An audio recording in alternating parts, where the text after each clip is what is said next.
beautiful December morning. We're lucky to have a gorgeous morning like this to dedicate this gorgeous sculpture, North Star, by my father-in-law, Al Landsberg.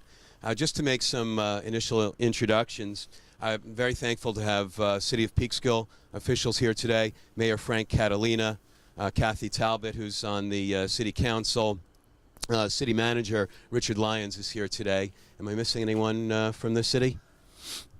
Thank you all for being here today. In addition, Deb Malone from the Chamber, from the Hudson Valley Gateway Chamber. Thank you for coming. Ben Green from the Hat Factory and Art Industry Media 18. Look for that coming up in March. Frank Adair, who's the former Peekskill city historian, is here with us today as well. And of course, I'm sorry? Current city historian, sorry. John Curran is the Frank, is the prior city historian. That's correct. I was going to talk. Don't steal my thunder, Louis. And of course, the folks from the Clearwater. We're so thankful that you're here with us today. My name is Chuck Newman, and my father-in-law, Al Landsberg, is the creator of this sculpture that's being dedicated today. Al first started working in metal sculpting in the early 1970s, having been an engineer for IBM and for General Electric prior to that.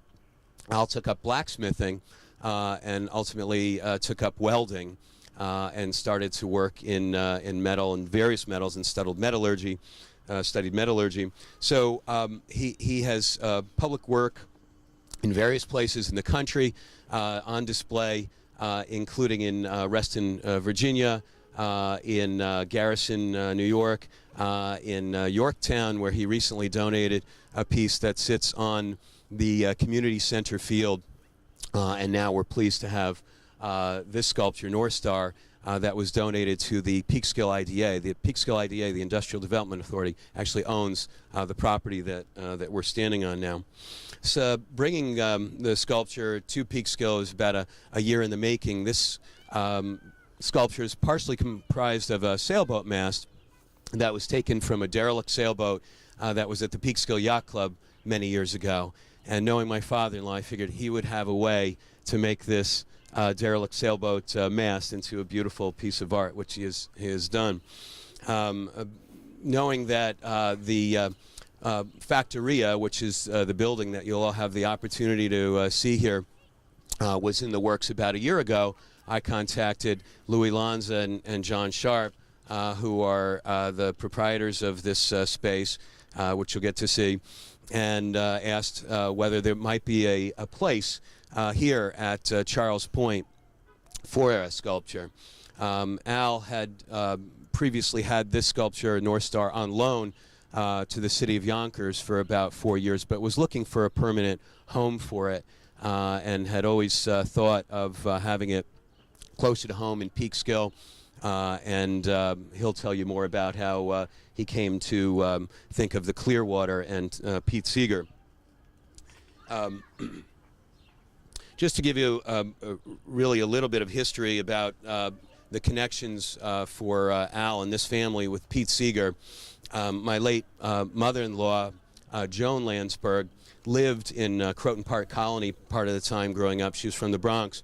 And she was a young, I guess about 14-year-old at the time of the Paul Robeson concert in 1949 that ultimately spawned what were known as the Peekskill Riots. Pete Seeger played at that concert in 1949 at what's now the Hollowbrook out on Oregon Road. Later, a couple of years later, in 1951, Pete had a hootenanny in the Bronx, and that's where my father-in-law Al met my mother-in-law Joan. So there's a deep history in this family with Pete Seeger, and I don't suppose any of us would be here today without that hootenanny. So without further ado, I'd like to introduce Mayor Frank Catalina, say a few words about today's dedication. Thanks, Chuck.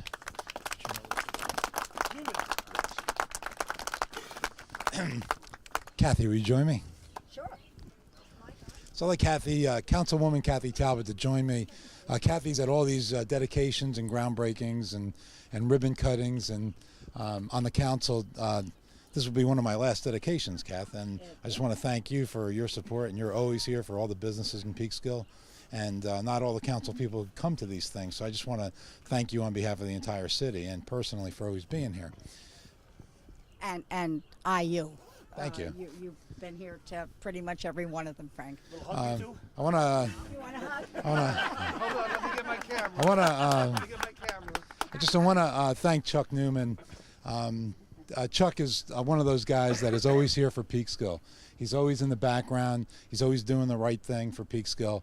And when you talk to Chuck for more than 10 or 15 minutes, it invariably goes the conversation. He'll talk about his parents. Rashi's here and his late father and their dedication to the city and their long-established businesses in the city. And you always get the sense that Chuck is trying to live up to that tradition. And Chuck, being mayor for 4 years and knowing you for, I think, when I was first married in 1983, I had my first apartment upstairs from you, and I think we were married within a month of each other. And since that time that I've known you, in my generation, no one surpasses you and your dedication to this community. I know your father would be very proud of you, as your mother is, and your in-laws are. So this is a perfect example of a public-private partnership. Any city cannot afford to do the things that they can do without the donations of time and energy and product from the private sector. And it's just it's so easy for us to stand here and say thank you, and it's here, but it's you people that do the dedications and do the work and give it to the city so the current generation and future generations can enjoy it. That's what makes a great city, and that's why Peekskill is so great, because we've been blessed through our history with people just like you who have always given to the city. And as I look around this crowd, I see, the people from the Clearwater, the dedication and the volunteerism that you've given for that cause is just reflective of the different volunteer organizations throughout the city, and that's what makes Peekskill a great city. So I want to thank you all. I want to thank your family, Chuck, your family, your in-laws, and thank you so much for this dedication, and God bless you all, and may God continue to bless the great city of Peekskill. Thank you very much, Kathy. Did you want to?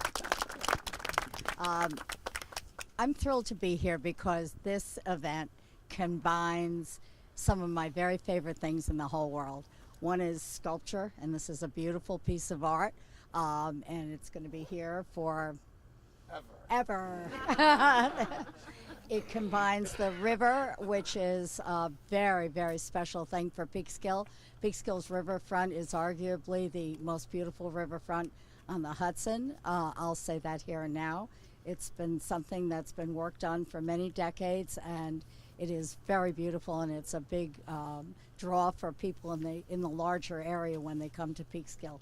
And this is certainly going to be part of it, this entire establishment. It also includes food. Who doesn't love that? And these are this is a great establishment here with the Spins Hudson and the Factoria and the other establishments that are here. This is going to be another big draw. And also, just my heart of hearts is the Clearwater. It's a wonderful organization. It has done phenomenal things to restore the health of the Hudson River. And I would urge anyone listening to please consider joining the Clearwater organization. It's very affordable, and your few dollars will really help the work that they do, including education of the young people. So this is just that wonderful combination. This adds to our beautiful sculptures that we have in the Peekskill Landing Park, a short distance north of here, and also will continue to be noted for our art and sculpture, food, restaurants, nightlife, and all the other things that Peekskill has to offer now. So I'm one of Peekskill's biggest fans. I know the mayor is also a big fan, and I see a lot of big fans in front of me. So thank you all. Thank you, Kathy. We're always happy to get Peekskill commercials. Deb Malone from the Chamber, would you like to come up and say a few words? Deb Malone, Executive Director of the Hudson Valley Gateway Chamber. I'll say a very few words. I want to thank Chuck. This is great down here. It's wonderful that it's been revitalized. Thank you to Louie and to John and to everybody else who have Diamond Brothers, who have in the IDA, who have made this possible. And this is a beautiful location for this sculpture. And I'm sure a lot of people will be coming over here as this next season, as it's in full swing down here, to see this dedication of this beautiful sculpture and to enjoy the entertainment and the food and all the wonderful activities at the Factoria in Spence Hudson. Thank you, guys. Thanks, Deb. I'd like to call on Louis Lanza. Louis, would you come up and say a few words? Louis and John Sharp, partners here at Fin and Brew, the restaurant, and Factoria. Hey guys, short and sweet. Funny story. You know, when Newman said Big Al wants to bring the sculpture down here, you know, we went in the middle of the night. Frank Gadare got my flatbed, went to Yonkers and picked it up, and it was here the next morning. I don't know how you got it, Frank, but good job. A month ago, I get a phone call that an 18-wheeler came in here, didn't read the signs, and got stuck and ran across and missed the corner by about an inch, ripped out all the wood. We just trimmed the bushes this morning. I was like, oh my God. And we didn't have a camera up in front. So we had to spend another $5,000 to put that camera up there so that, God forbid, the next truck that comes in here, and they're going down. But it was a funny story because we almost lost this about a month ago. Right, John? Where he is? I got the phone call, and it was, I mean, we didn't tell you, Al. I don't want to give you a heart attack. But anyway, we are proud to have it here. And Al, there's a two-top table right up there overlooking this. We're going to put a plaque on there. We're going to call it Big Al's Table. Because the view from there down here will be spectacular. So thank you. Thank you, Louis. Now I'd like to call on my father-in-law, Al Landsberg, and after Al, we'll have some speakers from the Clearwater Organization. It's been a great pleasure for me to donate this sculpture to the city of Peekskill, and a great joy to find such a beautiful site for the piece. I want to tell you a little bit about the background. I'll make it short. Yeah.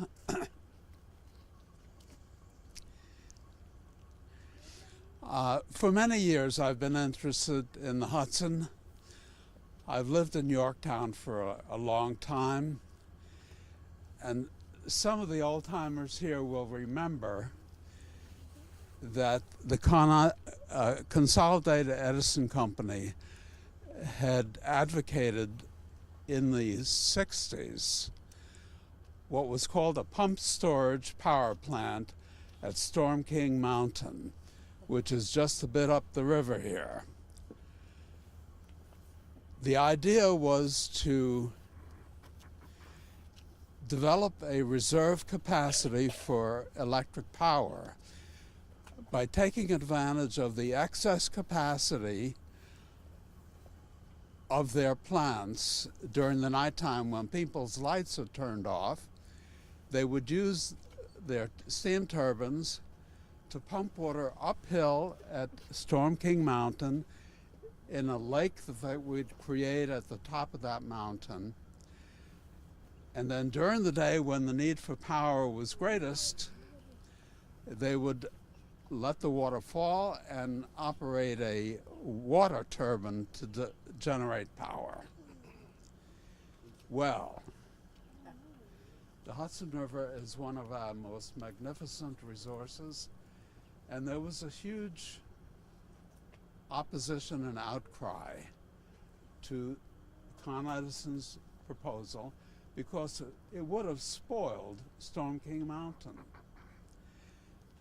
The Clearwater people here, people that many of you know as the Scenic Hudson organization, developed a very strong opposition. And over a period of 17 years in the courts, fought Con Edison and prevented them from building that plant. The reason I mention all this background material, because there are a lot of younger people that just don't know that, is Scenic Hudson and the people in the Clearwater at that point in time created basically, right on the shores of this Hudson River, what we now know is the environmental movement, which has spread throughout the United States, spread throughout the world. It was a historic time. Now, I took some part in those early days in developing. Yeah, in developing the opposition. So I remember it really well. And I grew to appreciate the Hudson a great deal during that time.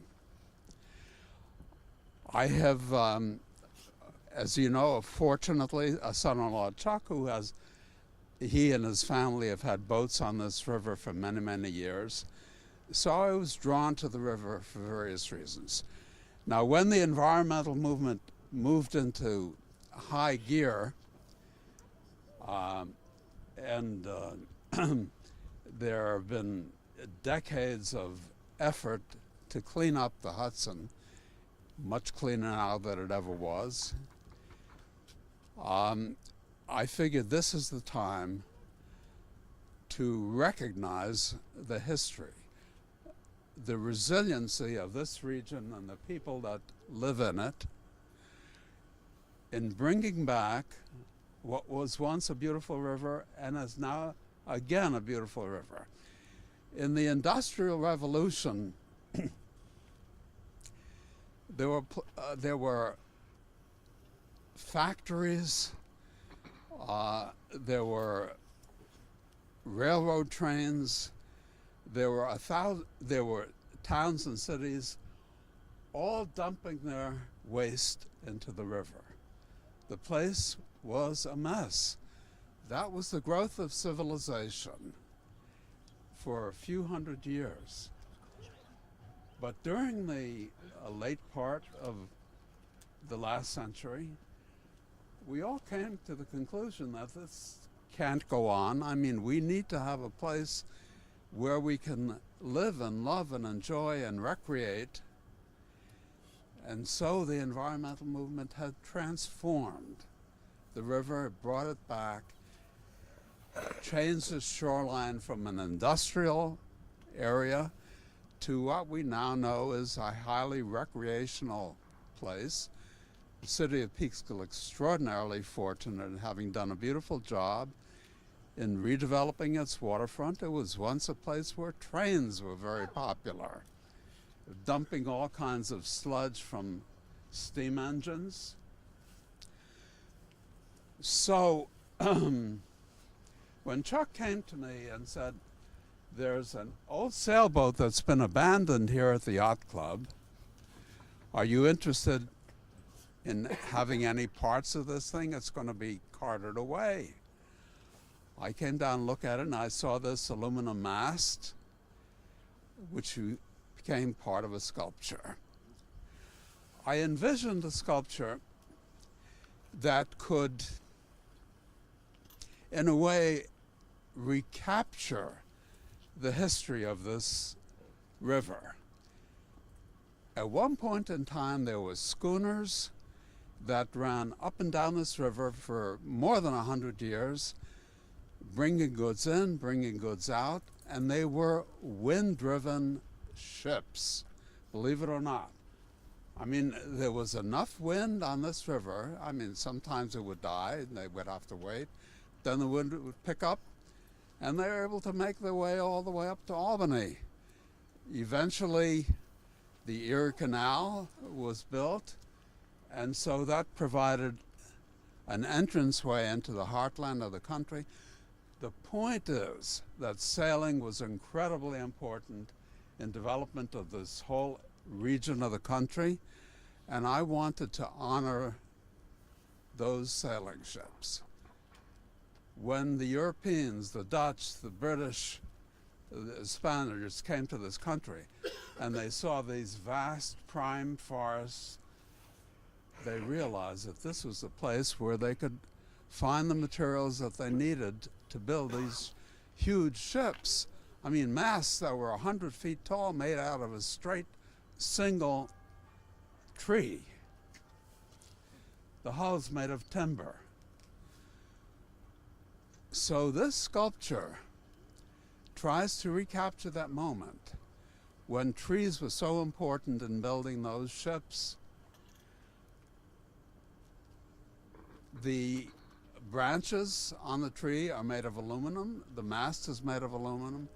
These are modern materials, but the form is meant to evoke those trees.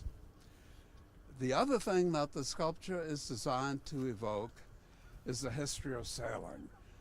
Those cable ties, those stainless steel cable ties that you see, were what supported the masts on those ships. And to just put a little touch of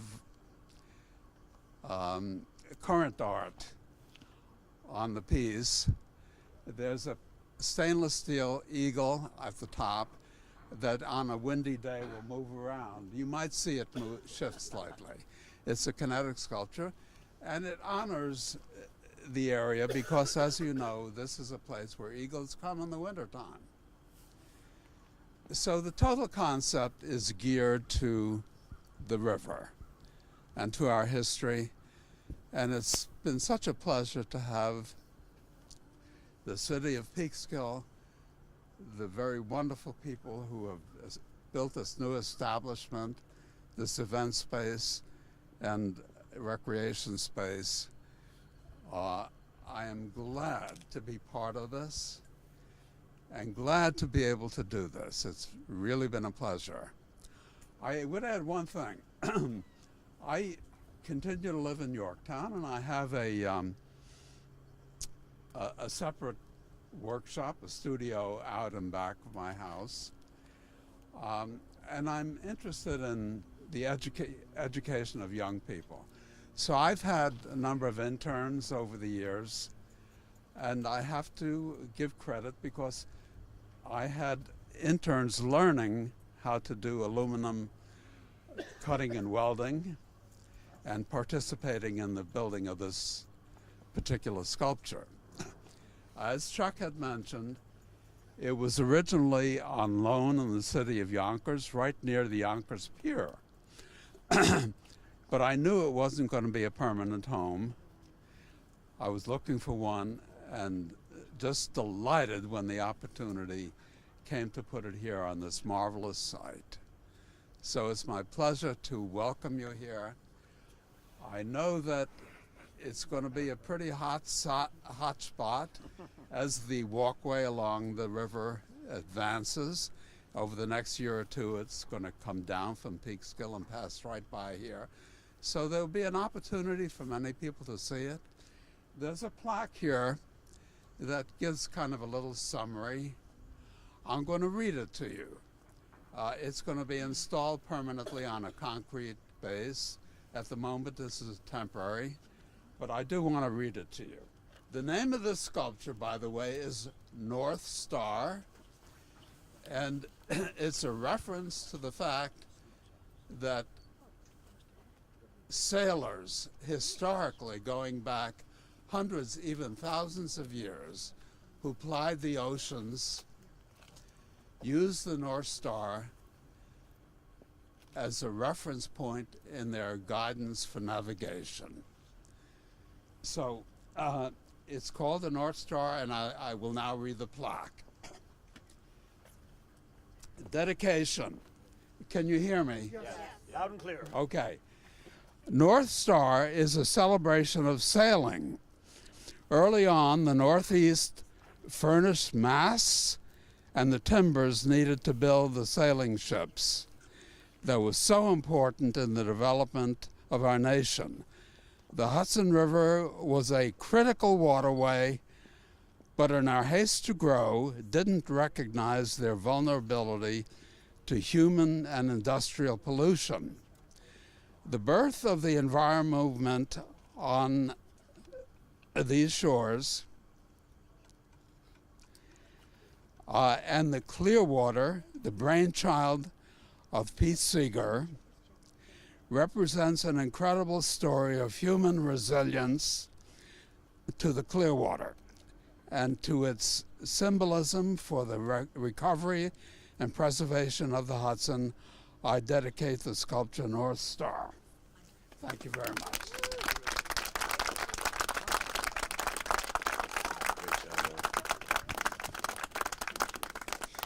You know, as I was talking about the history of the sailing ships, I couldn't help but notice we're right outside the National Maritime Historical Society with sailing ships emblazoned on the windows as well. And you might see eagles if you look closely on Indian Point over here on the other side of Lentz Cove. Not now, but sometimes. Ren Longno, Executive Director, thank you so much for making today possible. I'd like to introduce Seth Davis to accept the dedication on behalf of the Clearwater Board. Thank you. I'd like to introduce a couple of my colleagues from the board. We're hiding with the dogs back there is Ann Osborne, longtime board member, several-time president, and Aaron Mayer, who will be speaking after me, who is a Peekskill native and proud of it.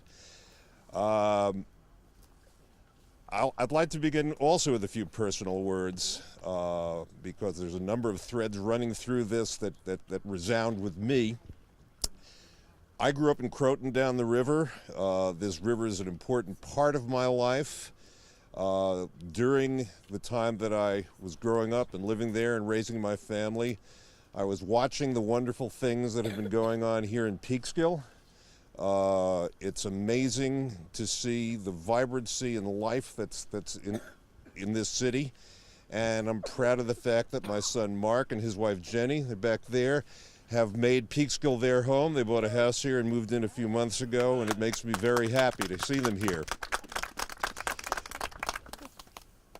I was very glad to hear Al mention the story of the Storm King cause and litigation as the foundation of the environmental movement. I can tell you that the litigation that ensued from it was the foundation of environmental law, which has been my field that I have practiced in for almost my entire career. And the important thing that was recognized in the Scenic Hudson case involving Storm King was that the environment itself has cognizable rights that groups like ours can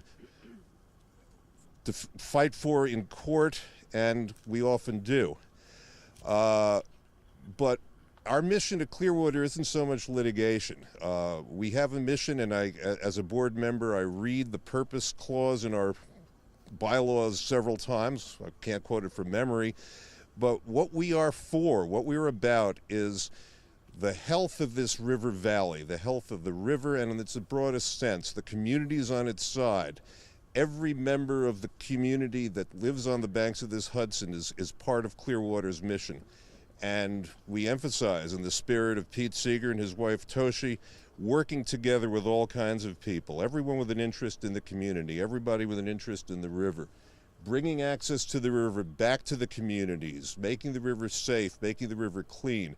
It's a fight that has brought a lot of good. Unfortunately, it's a fight that has to continue. And we welcome all of you to join us in that effort. Add your voices to what we're saying. Happy to talk to you about membership. Like to formally thank, and I've got a list of the important people, I won't want to miss it. Chuck Newman, wonderful for setting this up. John Sharp and Gleason's, which was one of my favorite restaurants even before today. Louis Lanza, Mr. Mayor, the other city officials. Thank you for making this all possible, and most of all, to Al Landsberg, this wonderful sculpture, which I think will be something of a landmark to all of us.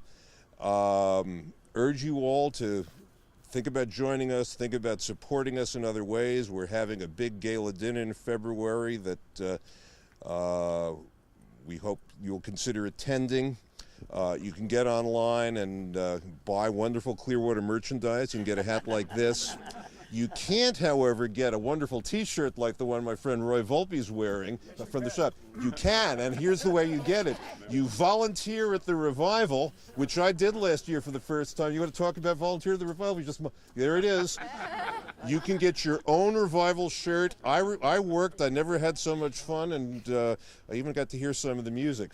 So with that, thank you so much. This is a wonderful occasion. I hope it cements continued partnership between our cause and the city of Peekskill. And now I'd like to introduce my colleague Aaron Mayer, who is probably too humble to tell you himself, but he's the former head of one of the great national environmental organizations, the Sierra Club, and one of the real leading forces in the movement that we've come to call environmental justice, and I'm proud to have him as part of our board and as part of the cause. Aaron.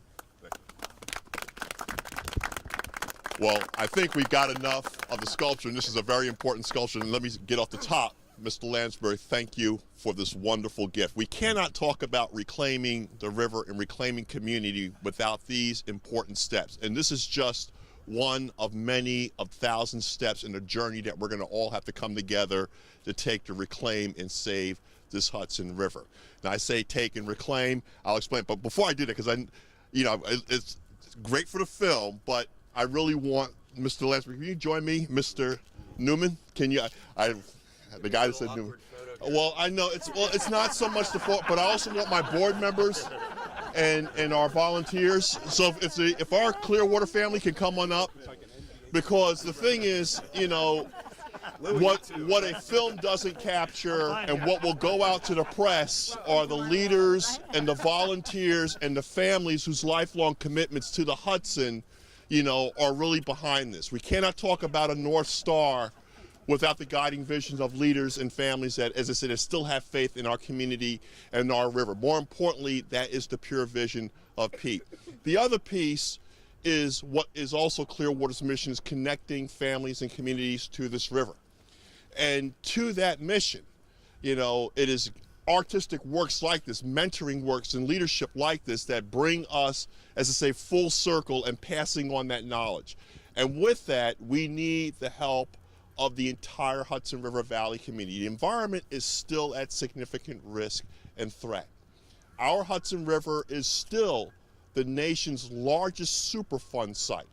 In fact, it is a toxic landfill with the river flowing over top. It still has PCB contamination going from the Troy Dam all the way down to the New York Harbor. It is deceptively beautiful, but she holds a secret. And we owe it to our children and our communities along the river to take stewardship of her. So to that, to the extent that we're able to raise funds through our education programs to connect youth to study and monitor river, this is good STEM education. We can teach them toward the future of preserving and saving our planet, beginning right here at home. I grew up on this river. I have fed and been nourished by this river as I say, just before the Clean Water Act. We were out here, we were subsistence fishing. My dad, he had 9 children to feed. So between your hunting tags and your fishing pole is what you live to provide for your family. I'm a proud Peekskillian. I guess it's the river that put a little steel and fiber and PCBs in our system. But that being said, we still have a major commitment to this river, but more important to the communities along this river, and that is Pete Seeger's deep vision. And we cannot do that without all the families and all the leaders in the business community and our government leaders along this river pulling in. And it is beautiful steps like this that not only reclaim our history, but celebrate it as well. And this is something that's very special. And I want to thank Mr. Landsberg for your leadership and dedicating this, to Pete and his memory, and Brother Newman, as always, for pulling together. Again, we want to thank you for the honor and the opportunity. But again, this river still has another long way to go, and it begins with our generation preparing for the next 7 generations in giving, loving, and connecting. Thank you. Thank you, everyone, and please join us, courtesy of our hosts, Louis Lanza and John Sharp, for some refreshments inside and a tour of the factory, if you'd like. Thank you very much for coming today.